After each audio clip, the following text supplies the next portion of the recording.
Peggy 7.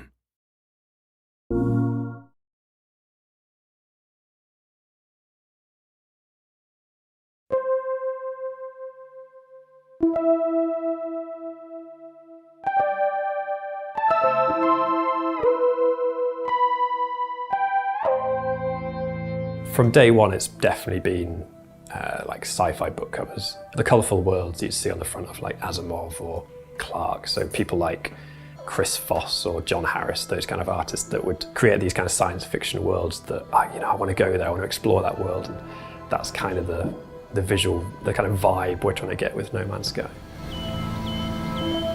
For the inspiration for the creatures is mostly just from like real life, like I have a huge Pinterest board just full of creatures from, the world, glowing things and tendrils and we kind of find different ways of using those in different creatures.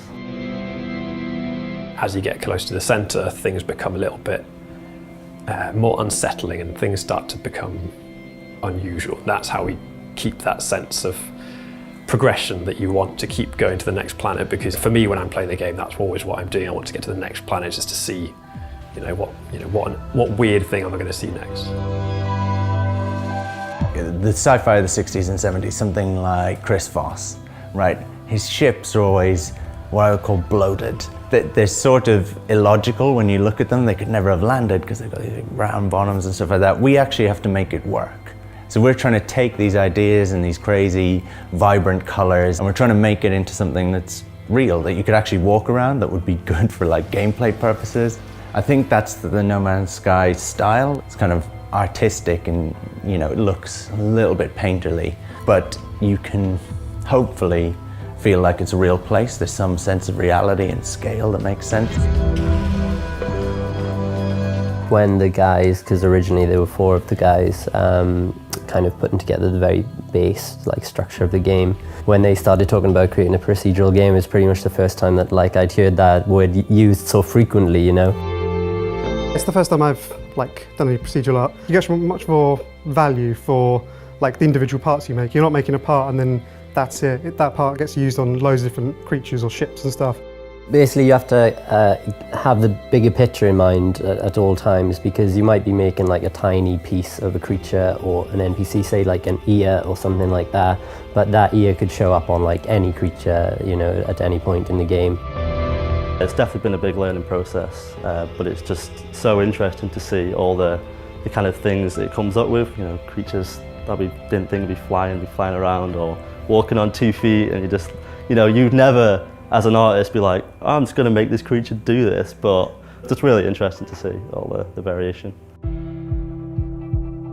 It's very easy to create a system that produces thousands of different looking objects or different looking trees and things, but to actually create a system that produces thousands of interesting looking objects, things that you actually, as an artist, you might build them by hand. That's where the system becomes really difficult. So we have a really complex kind of color theory system. So they all obey rules like leaves having complementary colors compared to the grass and things like that. And the same goes for kind of silhouettes. So if a planet's very hot, we'll have things like everything kind of becomes a little bit more dried out. You'll get more sharp shapes. A planet has a personality. That's kind of what we're going for. The creature's appearance is directly tied into the creatures, how they act and how they move around the world. So a large creature will, move slower, and its animation is more lumbering, as well as a predator. If a predator creature, you'll know it's a predator creature because it has more spikes, tougher skin, bigger teeth and things like that.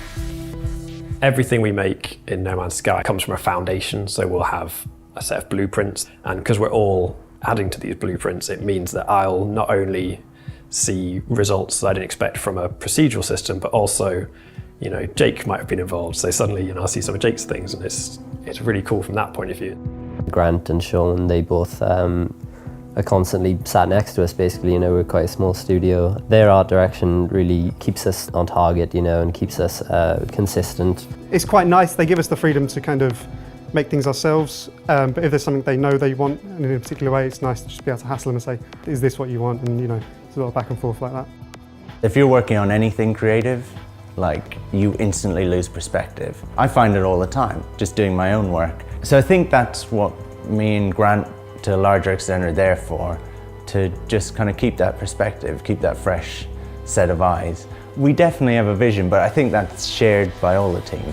I'm just there to just keep repeating the same things over and over again. I'm super excited to see what people find and what people really like. I'm hoping to see like animated GIFs and things like that of people finding weird things and sharing them with their friends and that kind of stuff, because I don't know what they'll find.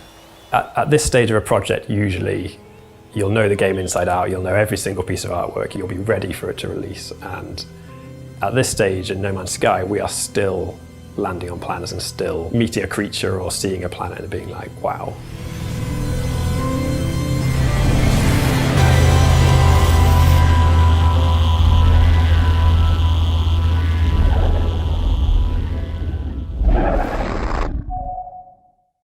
PS4 for the players.